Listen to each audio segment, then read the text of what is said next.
Ya, selamat siang kelas kimia dasar 1. Oke, kita mulai dengan energi ikatan, jarak ikatan, dan sudut ikatan ya. Jadi dalam pembentukan atom menjadi molekul, setelah menjadi molekul berarti ada sifat-sifat yang terbentuk gitu ya dari molekul itu sendiri kan ya. Jadi sifat-sifatnya itu dalam bentuk seperti energi ikatan, panjang ikatan, dan juga sudut ikatan. Nah, untuk energi ikatan itu adalah energi yang diperlukan untuk memutuskan satu mol ikatan dalam keadaan gas atau sebaliknya ya. Jadi em, energi ikatan merupakan energi minimal ya yang diperlukan untuk memutuskan ikatan antara satu atom dengan atom yang lain ya. Jadi biasanya itu energi ikatan tuh antara atom gitu. Misalnya di sini contohnya H sama H misalnya, atau misalnya molekulnya CH4 ya. CH4 ini struktur Lewis saja saya gambar. Nah, CH4 artinya nanti yang harus kita ketahui adalah energi ikatan untuk C dan H saja. Ya, untuk H dan H perlu tidak? Tidak perlu kan ya, karena yang berikatan hanya C dan H, tidak ada H sama H begitu ya. Jadi kita tidak perlu H dan H. Jadi kalian harus bisa membedakan, misalnya H2SO4 ya. H2SO4, berarti kan ada H, terus ada O, S-nya di tengah gitu ya, O-nya di 4 penjuru gitu. Nah, berarti hanya kita perlu itu adalah, ini kata buat kita hanya perlu tahu S dan O tunggal, S dan O rangkap, terus O dan H. Kita tidak perlu tahu S dan H. Kenapa? Karena tidak ada ikatan antara sulfur dan hidrogen. Jadi kenapa dari kemarin saya selalu fokus ke struktur Lewis, kemudian muatan formal, kemudian bentuk molekul, biar ketika nanti dalam soal muncul menghitung energi ikatan mungkin ya, kalian jadi tahu oh kalau misalnya di sini H2 ada H, S dan O gitu. Tapi kalian harus menempatkan mereka sesuai dengan teori yang ada gitu. Jangan kalian pikir oh H, S dan O berarti nanti ada ikatan S dan H, ada ikatan apa lagi H dan H mungkin ya. Mungkin kalian berpikir seperti itu. Jadi makanya kalian ditekankan di bab 1 sampai 2 ini adalah bentuk molekulnya, bagaimana struktur Lewis ketika dia menjadi molekul seperti itu ya. Nah, kemudian kita masuk ke panjang ikatan, namanya juga panjang ikatan. Jadi dia satuannya dalam panjang ya. Satuan panjang yang secara mikro yaitu molekul kita biasa tuh ketemu tuh kalau tidak nanometer ini nm, biasa tuh nanometer atau angstrom ya. Karena kan molekul kecil, jadi jarak antara satu atom dengan atom yang lain yang ketika mereka membentuk molekul, itu jarak antara dua atom namanya panjang ikatan. Jadi kan ketika membentuk molekul, atom-atomnya kan bersatu tuh. Nah, ketika bersatu ada energi yang dilepaskan. Setelah itu mereka juga memiliki jarak. Nah, jaraknya itu yang dibilang panjang ikatan. Panjang ikatan itu dia hanya terbentuk atau terukur antara dua atom ya.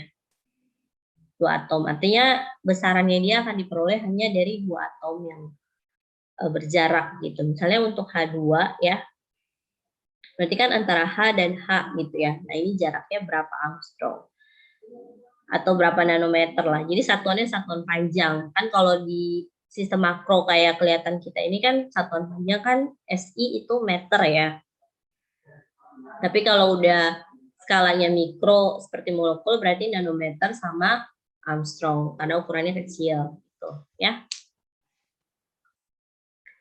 Nah, di sini ada beberapa data, nanti dilihat saja untuk penyikatan C dan C karbon tunggal dengan yang apa namanya rangkap, ternyata yang rangkap lebih pendek panjang ikatannya. Ketika C dan C itu bersatu, ini ikatannya ikatan sigma ya.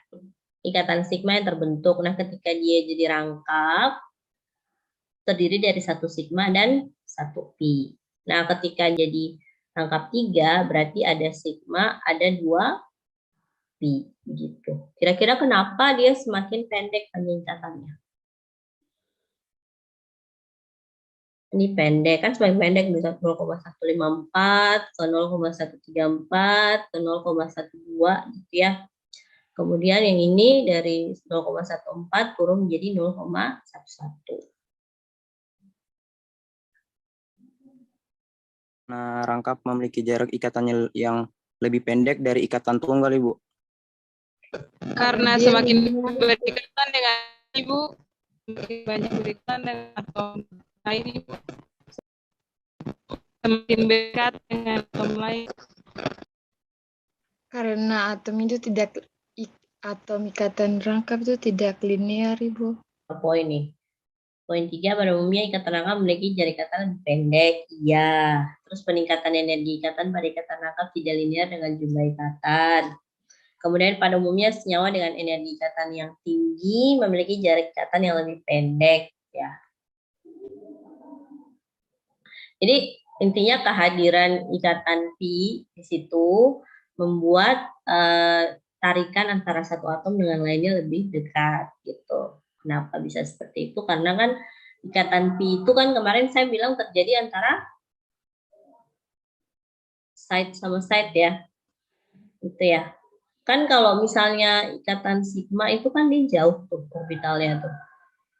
Bisa kan ya membayangkan dia gitu. Dengan adanya ikatan pi ini di mana terjadi antara side by side, di situ terlihat bahwa ada dua titik ya dari orbital pi, dari orbital p maksudnya, sehingga ikatan ini memberikan energi yang cukup besar gitu. Pada akhirnya energi yang besar tadi mampu menarik atom ke arahnya sehingga dia akan lebih mendekat dan jarak ikatannya menjadi semakin kecil. Itulah kenapa kehadiran ikatan pi membuat jarak ikatan itu semakin pendek. Seperti itu. Sudut ikatan itu terbentuk, kalau tadi panjang ikatan terbentuk antara dua atom saja, sedangkan sudut ikatan terbentuk dari 3 atomnya. Ya 3 atom itu harus membentuk satu sudut lah. Nah sudut itu kan satuannya pasti derajat ya. Jadi kalau dibilang panjang ikatan berarti satuannya harus satuannya besaran panjang yang nanometer, mikrometer, angstrom. Sedangkan kalau sudut ikatan satuannya derajat ya. Nah seperti kemarin saya kan sudah menyebutkan bahwa dengan adanya pelepasan satu atom menjadi pasangan elektron bebas seperti yang terjadi pada CH4 ya. CH4 kemudian lepas satu menjadi seperti NH3 ya. NH3 kemudian memiliki pasangan elektron bebas, kemudian lepas satu lagi dia jadi seperti H2O. Di sini mereka mengambil contoh sudut yang dibentuk antara H2O dan NH3 ya. NH dan H2O itu berbeda. Kenapa? Karena sudutnya di H2O itu HOH ini yang di sini ini 104, sedangkan antara NHH itu 107 gitu. Kenapa begitu? Karena disebabkan oleh itu tadi tolakan pasangan elektron. HNH dan HOH yang sama-sama membentuk sudut begitu ya. Kemarin kan saya sudah bilang besarannya ya. Jadi kalau CH4 berubah seperti NH3 minus 2,5, sini juga minus 2,5. Jadi di sini 109,5, 109,5, di sini 107, di sini 104,5. Oke, nah di sini ada beberapa pendekatan untuk menerangkan struktur ikatan. Di sini ada metode valensi terarah, ini bertolak dari konsep orbital P. Orbital ini kan tegak lurus 90 derajat satu sama lain dalam pembentukan H2O. Dua orbital 1s bertindihan dengan 2p. Dan orbital 2p dari oksigen. Berdasarkan hal ini maka 90 derajat, tapi tidak bisa kan ya? Karena sudut HOH dari H2O adalah 104,5. Kemudian konsep hibridisasi kemarin sudah dijelaskan ya, cuma ditegaskan untuk sudut ikatan. Jadi untuk bentuk orbital sp3 sama berarti dia ngomongin CH4, H2O sama NH3 ya.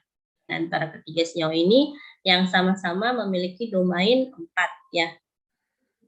Nah, kita masuk ke keelektronegatifan dan kepolaran ikatan. Keelektronegatifan itu kemampuan atom untuk menarik satu elektron. Jadi dia lebih kayak afinitas gitu ya. Jadi menarik elektron dari atom yang lain gitu ya, yang ada di dekatnya. Cara untuk menyusun keelektronegatifan adalah yang berkaitan dengan penggunaan energi ikatan. Sebenarnya gini, konsepnya begini, mau diajarkan keelektronegatifan dan kepolaran ikatan. Jadi ada namanya atom yang memiliki afinitas elektron besar gitu ya, atau keelektronegativitasnya yang tinggi gitu ya. Dia cenderung kuat menarik elektron yang ada di sekitarnya gitu. Nah, ketika dia membentuk molekul begitu ya, si atom yang elektronegativitasnya tinggi itu ya, nah ini kalau dia elektronegativitasnya tinggi ketika dalam molekul ya, dia cenderung menarik semua elektron itu ke arah dia ketika dia menjadi molekul gitu. Dia cenderung menarik elektron itu, dia mau tuh semuanya punya dia gitu. Jadi agak egois ya si elektronegatif ini. Nah, sehingga karena dia mampu untuk menarik ke arah dia, kalau tidak diimbangi dengan atom pasangannya yang dalam molekul tersebut, maka akan terbentuk yang namanya kepolaran gitu. Ya. Jadi kepolaran itu terbentuk kalau dalam molekul itu ada atom elektronegativitas yang besar, gitulah bahasanya gitu. Jadi misalnya contohnya HCl ya, HCl. Nah, H itu kan dia cuma punya satu elektron. Apa daya dia tidak mungkin menarik yang 7 dari Cl kan ya. Kan elektron valensi H kan 1, Cl 7 begitu ya. Nah, si Cl itu kan dia punya ini banyak ya. Dia punya 6 elektron bebas atau 3 pasang elektron bebas, sedangkan H tidak punya sama sekali. Jadi kemungkinan tertariknya itu lebih ke arah Cl. Si H itu cuma terima saja. Jadi sehingga pasti molekul ini adalah molekul polar, di mana nanti bentuknya itu kayak begini. Jadi dia lebih dipol negatif, sedangkan H lebih dipol positif. Tapi bukan ion ya. Kalau ion kan berarti ikatan ini harus sudah pecah gitu, harus sudah lepas gitu. Tapi kalau mereka masih ada ikatan, tapi semua elektron lari ke Cl, berarti timpang sebelah. Jadi di bagian sisi Cl-nya itu lebih banyak elektron gitu. Jadi seolah-olah dia bermuatan negatif. Ya, seperti itu. Saya ringkasan dari kata-katanya yang di sini gitu. Jadi makanya di sini ada kan contohnya Cl. Tapi tidak semua Cl itu dia dalam molekul dia bisa polar gitu. Tergantung pasangannya begitu, bisa menyeimbangkan atau tidak kan ya. Misalnya kayak